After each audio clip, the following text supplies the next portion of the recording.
Hello everyone, back with me again in the channel. So on today's tutorial I'm gonna show you how you can create this bouncy and blur transitions on CapCut.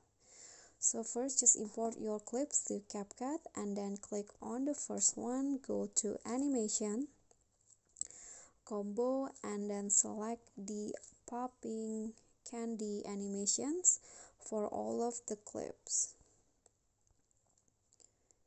Okay, after that just click on the check icon and now go to video effect, click on the lens, blur, click on the check icon and then put the effect in between the clips like this. Now adjust it to 15 and put it on every transition or in between the clips. So copy it and put it on the next one like this, and you are done. So here is the final result.